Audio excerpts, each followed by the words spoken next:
곽성도는 마당에 길게 들이운 달빛을 밟으며 현관 앞에 놓인 종이 상자를 오래 바라보았다. 추석을 하루 앞둔 저녁 아파트 복도에는 아무도 드나드는 이가 없었고 오래된 형광등 불빛이 간헐적으로 깜빡이며 종이 상자 표면을 흘려 비췄다. 상자 겉면에는 마트 로고가 크게 인쇄되어 있었지만 모서리에는 누군가 급히 뜯었다가 다시 붙인 흔적이 남아 있었고 송장 라벨이 뜯겨나간 자리에 끈끈한 자국이 검게 얼룩져 있었다. 그는 순간적으로 한숨을 내쉬며 마음 한쪽에서 오래 눌러왔던 감정이 서서히 솟아오르는 것을 느꼈다. 아내 오이나가 현관으로 나와 남편의 시선을 따라 상자를 내려다보았다.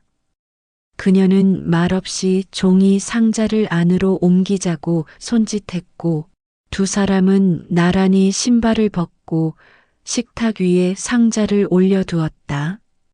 손끝으로 테이프를 천천히 뜯는 동안 둘 사이의 공기는 무겁게 가라앉아 있었고 그 침묵 속에는 단순한 호기심이 아니라 예감에 가까운 두려움이 숨어 있었다. 뚜껑이 열리자 얇은 카드 한 장이 가장 위에 얹혀 있었다. 짧은 글씨로 적힌 문구는 추석이라 마음만 전합니다였다. 그러나 필체는 성의 없이 흘려 쓴 듯 삐뚤빼뚤했고 카드 가장자리에는 커피 얼룩 같은 것이 희미하게 번져 있었다. 인화는 순간적으로 가슴이 서늘해지며 속으로 중얼거렸다. 정말 마음만 전한다는 말이 이런 뜻이었구나. 상자 속에는 햄 세트가 들어 있었다. 하지만 포장 비닐은 이미 군데군데 찢겨 있었고 통조림 캔의 겉면에는 자잘한 긁힘과 먼지가 묻어 있었다.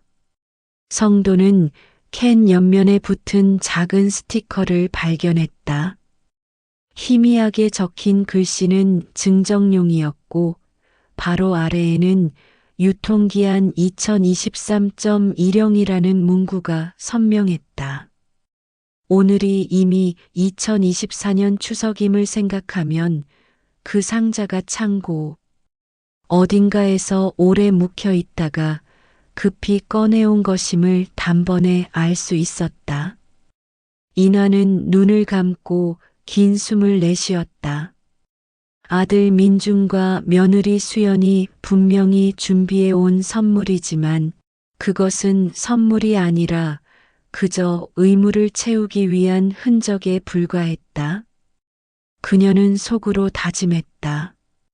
이런 걸로 우리가 기뻐할 거라 생각했다면 그 아이들은 정말 우리를 몰라도 너무 모르는구나.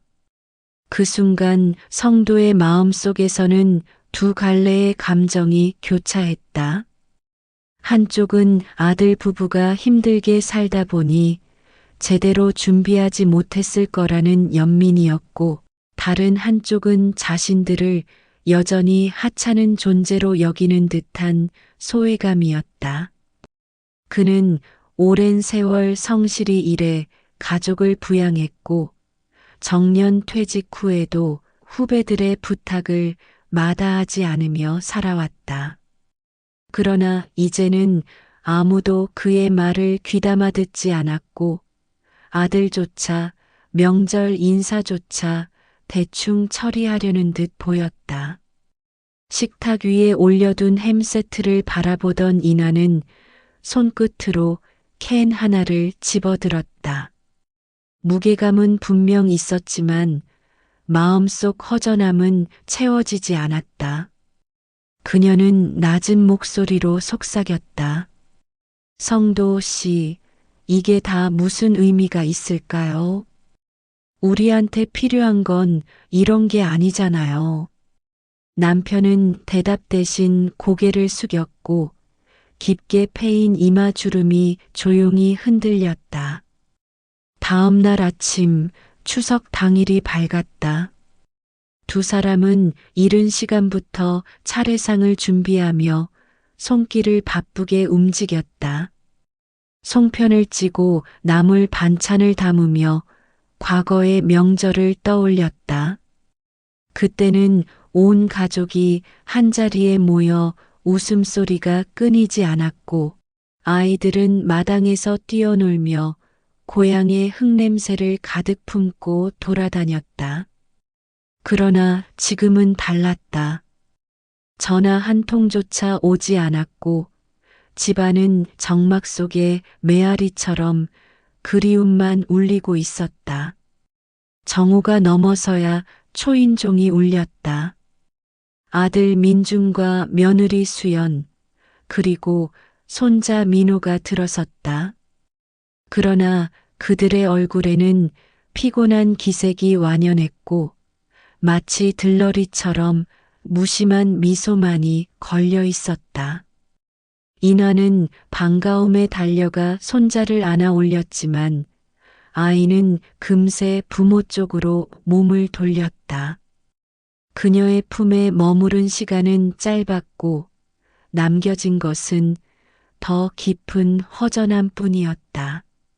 식사 자리에 둘러앉았을 때 수연은 휴대폰을 손에서 놓지 않았고 민주는 회사 이야기를 늘어놓으며 부모의 안부를 묻는 법이 없었다. 성도는 조심스레 손자의 학교 생활을 물어보았지만 대답은 짧았고 대화는 금세 끊겨버렸다. 그 순간 그는 자신이 더 이상 가족의 중심이 아니라 단순히 지나가는 손님처럼 취급받고 있다는 사실을 뼈저리게 느꼈다. 저녁이 되어 민준 가족이 돌아가자 집안에는 다시 정막이 내려앉았다. 인화는 설거지를 하며 눈가를 훔쳤다. 당신은 알죠? 우리에겐 선물이 아니라 마음이 필요했어요. 성도는 아무 대답도 하지 않았지만 그의 굳게 담은 입술이 모든 것을 말해주고 있었다. 그날 밤 두 사람은 거실 불을 끄고 어둠 속에 나란히 앉았다. 창밖으로 둥근 달빛이 스며들었고 그 빛은 마치 잊혀진 옛 추석의 기억을 불러오는 듯했다. 아이들이 뛰놀던 웃음소리, 함께 둘러앉아 먹던 따뜻한 밥상, 부모님께 드리던 절과 고개 숙여봤던 덕담까지. 그러나 이제는 모든 것이 추억 속에만 존재했고 현실은 텅 빈 상자와 증정용 스티커뿐이었다. 성도는 속으로 다짐했다. 이대로는 안 된다. 우리가 단순히 외면당하는 존재로 남을 수는 없다. 그의 눈빛은 오랜 세월 쌓아온 체념을 뚫고 다시 한번 반짝였다. 내일은 반드시 아들과 며느리에게 숨겨진 진심을 보여주어야 한다고. 그것이 단순한 분노의 표현이 아니라 가족을 다시 가족답게 만드는 마지막 방법일지도 모른다고 그는 믿었다. 추석 연휴가 끝나자 집안은 다시 일상의 고요로 돌아왔다. 하지만 성도의 마음속에는 여전히 달빛처럼 차가운 그림자가 남아 있었고 인화의 가슴에는 설명할 수 없는 울분이 맴돌았다. 그들은 서로를 향해 위로의 말을 건네려 했지만 말이 입술 끝까지 차올랐다가 곧 삼켜지기를 반복했다. 단단하게 굳은 침묵은 부부 사이마저 서서히 잠식해 들어왔다. 며칠 뒤 성도는 우연히 관리사무소에서 경비원 박 노인을 마주쳤다.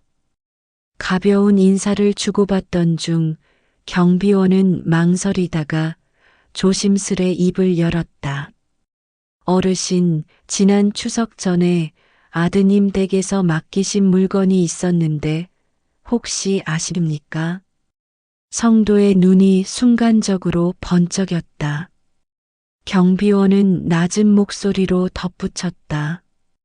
젊은 부부가 추석 전주 토요일에 여행 가신다고 택배며 반찬이며 다 맡아달라 하셨거든요. 근데 그날 저녁에 두 분께서 직접 찾아가셨잖아요. 성도의 가슴은 먹먹해졌다. 아들과 며느리는 그날 자신들을 찾아뵌다고 했으면서 실제로는 다른 계획을 세우고 있었던 것이다. 그는 억지로 웃으며 아, 예, 알고 있습니다라고 답했지만 손끝은 떨리고 있었다. 경비원의 표정은 애써 태어나려 했지만 어딘가 미안함이 묻어 있었다. 성도는 그 순간 확신했다. 아들과 며느리는 더 이상 자신들을 믿지 않았고 심지어는 속이기까지 하고 있었다. 그날 저녁 성도는 식탁 위에 앉아 조용히 반찬통을 하나하나 닦았다. 이나는 옆에서 묵묵히 말린 수건으로 접시를 정리하며 남편의 뒷모습을 바라보았다. 그녀는 오래 참아왔던 말을 꺼냈다. 성도 씨, 우리가 왜 늘 당해야 하나요? 우리가 그 집 사주고 차마 빚까지 갚아주었는데 이제는 은혜도 모르고 뒷말까지 하고 있잖아요. 목소리는 떨렸고 그 떨림 속에는 억눌러온 눈물이 섞여 있었다. 성도는 아무 대답도 하지 않았다. 대신 책장 깊숙이 넣어두었던 낡은 노트를 꺼냈다. 그 속에는 지난 수십 년간 모아온 가계부와 대출 내역, 아들, 결혼 준비 비용, 집 전세금 내역이 빼곡히 적혀 있었다. 그는 손가락으로 몇 줄을 짚으며 아내에게 보여주었다. 여기 봐. 이게 다 우리가 그 아이들 위해 써온 돈이야. 하지만 그 아이들 마음은 돈이 아니라 우리를 무겁고 불편한 짐으로만 보는 것 같아. 그 말에 이나는 조용히 고개를 끄덕였다. 그녀의 눈에 번진 빛은 분노가 아니라 결심에 가까웠다. 그럼 이제 우리가 해야 할 일은 하나예요. 아이들에게 진짜 어른이 뭔지 보여줘야 해요. 무조건 참는 게 효가 아니고 무조건 주는 게 사랑이 아니라는 거요. 며칠 뒤 손자 민호의 생일이 다가왔다. 성도와 이나는 직접 준비한 선물과 케이크를 들고 아들 집을 찾았다. 하지만 초인종을 누르고 한참을 기다려도 안에서 인기척은 들리지 않았다. 그 순간 엘리베이터 문이 열리며 이웃 주민이 내렸다. 그는 무심코 말하듯 말했다. 아, 여기 젊은 부부요? 오늘 아침에 큰 여행 가방 들고 나가던데요. 아이도 같이 데리고. 성도의 눈앞이 아득해졌다. 손자의 생일까지 잊어버린 건가? 아니면 일부러 외면한 건가? 그는 순간 허탈한 웃음이 나왔지만 속은 무너져 내리고 있었다. 이나는 케이크 박스를 꼭 쥔 채 아무 말 없이 서 있었다. 케이크 상자 위에 촛불은 켜지지도 못한 채 바람 빠진 풍선처럼 허무하게 축 처져 있었다. 그날 밤 부부는 다시 USB를 꺼냈다. 며칠 전 끝까지 듣지 못했던 녹음 파일이 아직 남아 있었다. 그 파일을 재생하자 며느리의 목소리가 들려왔다. 효도? 집이나 주고서 그런 말 해야지. 그냥 이번 추석에도 대충 챙겨드리면 돼. 어차피 우리 없으면 심심해서 또 먼저 연락 오실 거야. 그 뒤를 이어 아들의 목소리가 담담하게 흘러나왔다. 맞아. 그냥 흘려듣자. 괜히 부딪히면 골치 아프니까. 두 사람은 서로를 바라보았다. 인화의 눈가에는 눈물이 번졌지만 그 눈물은 슬픔보다도 단호함에 가까웠다.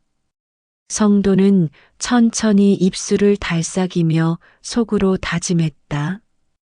이제는 더 이상 우리를 우습게 보지 못하게 해야 한다. 우리가 부모로서 참아온 세월은 충분했다. 이제는 어른으로서 그리고 한 인간으로서 우리의 존엄을 지켜야 한다. 며칠 후 성도는 오래된 친구이자 변호사인 장호철을 찾아갔다. 오랜만에 만난 친구는 성도의 굳은 표정을 보고 의아해하며 무슨 일이냐 물었다. 성도는 차분히 지금까지의 사정을 설명했다. 장호철은 잠시 눈을 감고 듣다가 조용히 고개를 끄덕였다. 내 마음 충분히 알겠다. 넌 늘 가족을 위해 헌신만 하며 살아왔지. 하지만 가끔은 끊어내는 게 더 큰 사랑일 때도 있어. 그 말은 성도의 가슴 깊이 파고들었다. 그는 돌아오는 길 내내 창밖 풍경을 바라보며 마음속에 떠오르는 장면들을 하나씩 정리했다. 마치 오래된 영화 필름이 다시 돌아가듯 지난 세월의 장면들이 스쳐 지나갔다. 젊은 시절 공장에서 밤새 일하던 모습, 아들이 태어나 처음 울음을 터뜨리던 순간 학교 운동회에서 누구보다 크게 박수를 치던 장면들. 그 모든 순간은 사랑이었고 희생이었다. 그러나 지금 돌아온 것은 소외와 무시였다. 집에 돌아오자 인화는 남편의 얼굴만 보고도 무엇을 결심했는지 알아차렸다. 그녀는 조용히 손을 잡았다. 성도 씨, 우리 준비해요. 이대로는 안 돼요. 우리도 존중받아야 해요. 두 사람의 눈빛은 오랜 세월의 체념을 뚫고 새로운 불꽃을 품고 있었다. 며칠 뒤 아들 부부가 집을 찾았다. 이번에는 손자 민호도 함께였다. 그러나 그들의 얼굴은 어딘가 어색했고 준비해온 선물은 또다시 얄팍한 봉투 하나였다. 성도는 봉투를 받아들지도 않고 식탁 위에 내려놓았다. 그리고 천천히 입을 열었다. 민준아, 서윤아, 오늘은 우리가 너희에게 하고 싶은 이야기가 있다. 그의 목소리는 조용했지만 단단하게 울려 퍼졌다. 아들 부부는 잠시 당황한 듯 서로를 바라보았다. 그러나 성도와 인화의 눈빛은 흔들림이 없었다. 그 순간 그들 사이의 공기는 바람 한 점 없는 호수처럼 고요했지만 곧 거대한 파도가 일어날 것을 예고하고 있었다. 거실 공기는 유리처럼 팽팽하게 긴장되어 있었다. 성도는 오래전부터 준비해 둔 듯 작은 서류 봉투를 식탁 위에 올려놓았다. 봉투는 얇았지만 그 안에 담긴 내용은 가족의 운명을 바꿀 만큼 무거웠다. 아들 민주는 잠시 얼떨떨한 표정으로 그것을 바라보다가 손을 뻗어 열어보려 했지만 성도가 단호하게 손바닥을 펴막았다. 아직 열 때가 아니다. 그는 속으로 그렇게 중얼거리며 아들을 똑바로 응시했다. 눈빛은 흔들림이 없었고 그 순간 민주는 어릴 적 자신을 꾸짖던 아버지의 모습이 겹쳐 보였다. 하지만 지금의 그는 더 이상 아이가 아니었다. 그는 가장이었고 누군가의 남편이자 아버지였다. 그럼에도 불구하고 그 눈빛 앞에서만큼은 작은 아이처럼 위축될 수밖에 없었다. 인화는 손자 민호를 무릎에 앉히며 조용히 어깨를 토닥였다. 아이는 상황을 모른 채 순수한 눈빛으로 주변을 둘러보았다. 그 천진난만한 얼굴은 오히려 두 부부의 마음을 더 단단히 굳게 만들었다.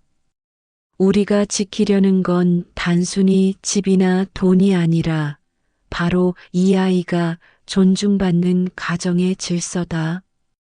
잠시의 정적을 깬 것은 며느리 수연이었다. 그녀는 억지로 미소를 지으며 말했다. 아버님, 어머님, 혹시 또 무슨 오해가 있으신 것 같아요. 저희가 설명드리면 그러나 말은 끝까지 이어지지 못했다. 성도의 손가락이 리모컨 버튼을 누르는 순간 거실 스피커에서 녹음 파일이 흘러나오기 시작했기 때문이다. 낯익은 목소리가 울려 퍼졌다. 효도, 집이나 주고 그런 말 해야지. 이번 추석에도 대충 챙겨드리면 돼. 어차피 우리 없으면 또 먼저 연락 오실 거야. 그 뒤를 이어 민준의 목소리가 담담하게 흘렀다. 맞아. 그냥 흘려듣자. 괜히 부딪히면 골치 아프니까. 순간 공기는 얼음처럼 얼어붙었다. 민주는 얼굴이 창백해졌고 수연은 두 손을 떨며 무릎 위에 얹었다. 인화는 손자에게 들리지 않도록 조심스레 볼을 쓰다듬으며 눈길을 피했다. 하지만 눈가에 맺힌 눈물은 숨길 수 없었다. 성도는 낮고 단단한 목소리로 입을 열었다. 너희가 우리를 그렇게 말했구나. 우리를 기다리는 사람이라고 생각하지 않고 그저 귀찮은 존재로 여겼구나. 그의 목소리는 격렬하지 않았지만 담긴 무게는 오히려 분노보다 더 무겁게 느껴졌다. 민주는 변명하려 했으나 입술이 잘 떨어지지 않았다. 겨우 짜낸 말은 아버지, 그건 그냥 순간적으로였지만 스피커에 울려 퍼진 생생한 목소리가 그 어떤 변명도 무색하게 만들고 있었다. 인화는 그제야 봉투를 열었다. 안에는 거주 허락 해지 통지서와 함께 오래된 통장 사본이 들어 있었다. 통장에는 손자 민호 이름으로 이미 이체된 적금 내역이 빼곡히 적혀 있었고 그 끝에는 작은 메모가 붙어 있었다. 우리가 가진 것은 이제 모두 이 아이의 미래를 위해 쓰인다.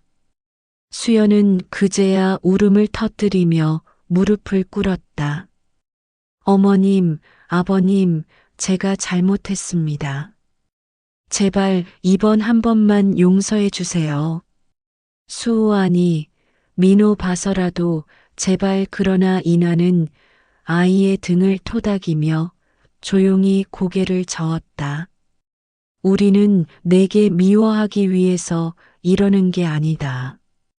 우리를 무시한 너희 말보다 더 아픈 건 손자에게 거짓과 기만을 가르치려 했다는 사실이야. 민주는 이제야 사태의 심각성을 깨닫고 손으로 얼굴을 가리며 몸을 떨었다.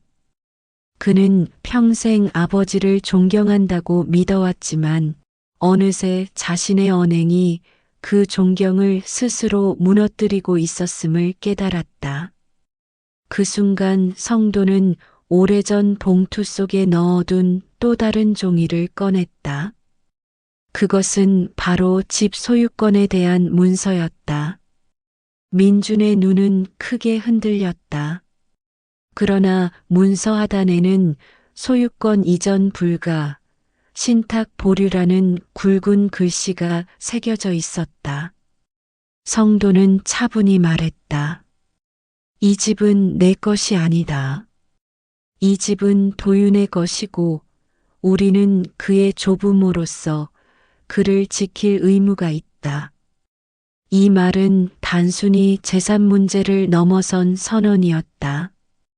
그것은 부모로서, 한 인간으로서 존엄을 지키기 위한 최종적 의지였다.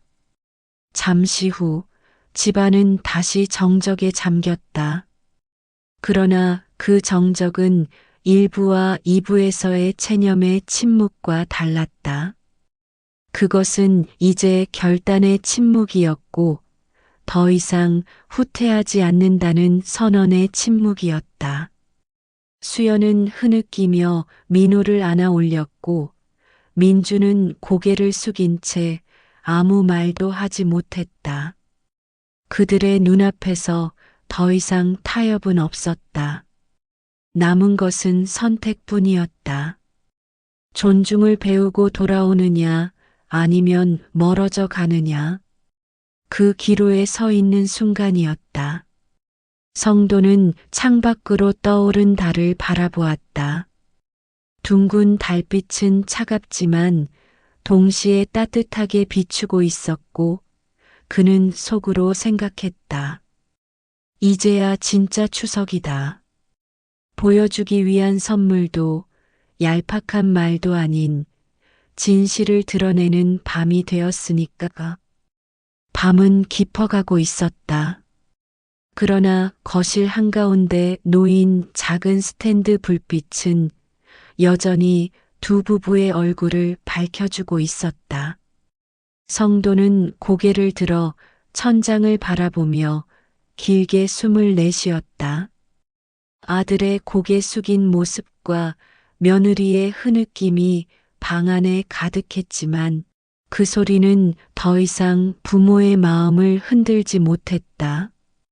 오히려 그는 묵묵히 준비해온 마지막 말을 꺼낼 때가 되었음을 느꼈다. 그는 또 하나의 봉투를 꺼내어 식탁 위에 올려두었다. 봉투는 무겁지 않았지만 그 안에는 지금까지 누구에게도 보여주지 않았던 비밀이 담겨 있었다. 인화가 눈빛으로 물었고 성도는 조용히 고개를 끄덕이며 봉투를 열었다. 안에는 빛바랜 흑백 사진 몇 장과 노트 한 권, 그리고 작은 메달이 들어 있었다. 사진 속 젊은 성도는 군복 차림으로 서 있었고 옆에는 함께 근무하던 동료들이 웃고 있었다. 그러나 그중 몇몇은 이미 세상에 없었다. 작은 메달은 그가 위험 속에서 동료를 구하고 받은 훈장이었다. 그는 아들에게 천천히 말했다. 나는 평생 나를 자랑스러워할 만한 일을 했다고 믿는다. 하지만 그 이야기를 너에게 자랑처럼 들려주고 싶지는 않았다. 그저 내가 살아온 삶을 보여주고 싶었을 뿐이다. 그런데 내가 우리를 하찮은 존재로만 본다는 건 그건 내가 나를 아버지로서 인정하지 않은 게 아니라 한 사람의 삶 자체를 부정한 거다. 민주는 눈을 감았다.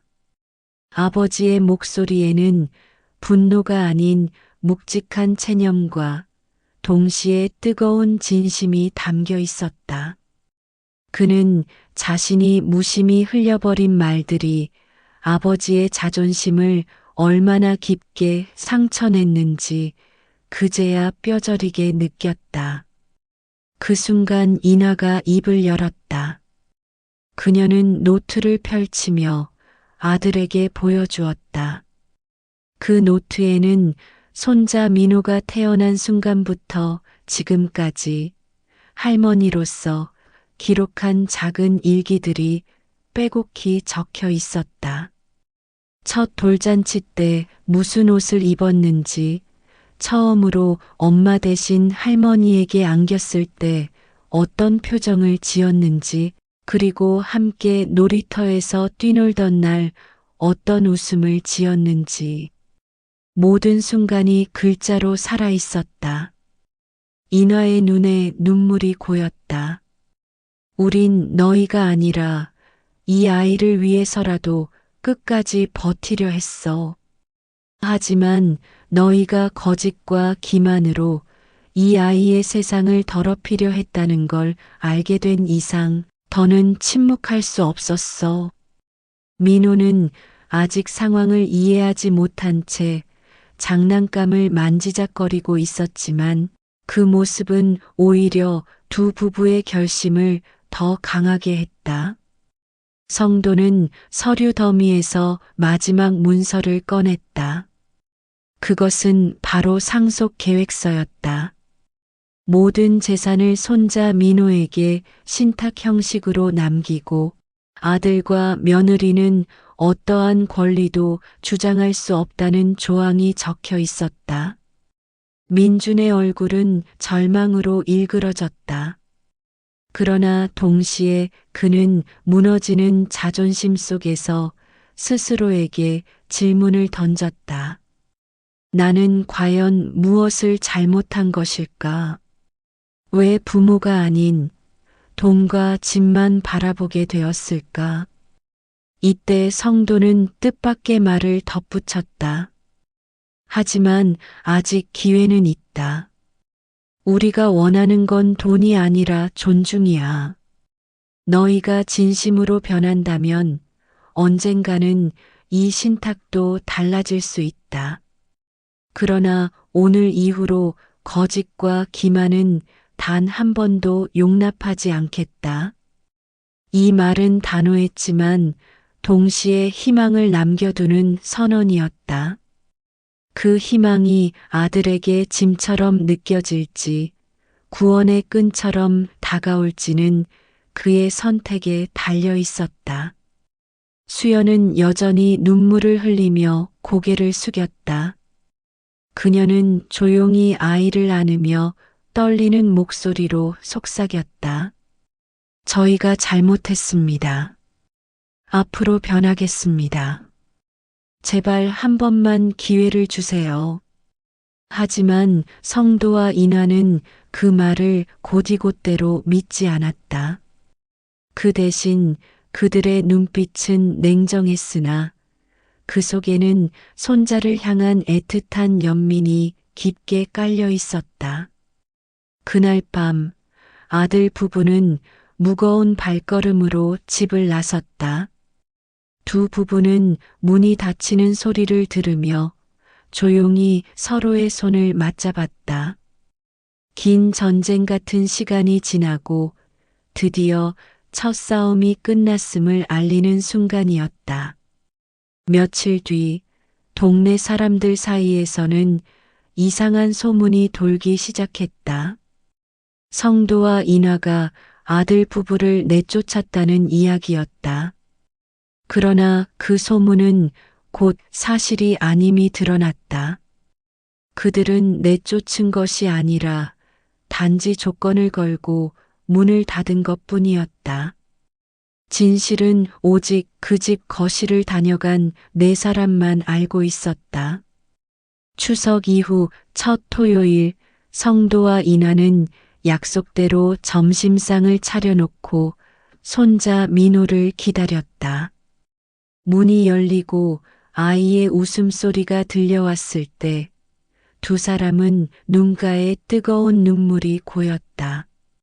아직 모든 것이 회복된 것은 아니었지만 그 웃음은 다시 시작할 수 있다는 신호였다. 성도는 속으로 다짐했다. 이제 우리는 단순히 참는 부모가 아니라 존엄을 지키는 어른으로 살겠다. 그리고 언젠가 이 아이가 자라 우리의 선택을 이해할 수 있기를 바란다. 창밖에는 둥근 달이 떠올라 조용히 마당을 비추고 있었다. 그 달빛은 어쩌면 오래전 부모에게서 받았던 사랑과도 같았다. 보답을 바라지 않았지만 끝내 자식의 가슴 속에 남아 살아가는 힘이 되는 그런 빛. 성도와 인화는 서로의 손을 꼭 잡으며 속으로 같은 말을 되뇌었다. 이제 진짜 명절이 시작되었다.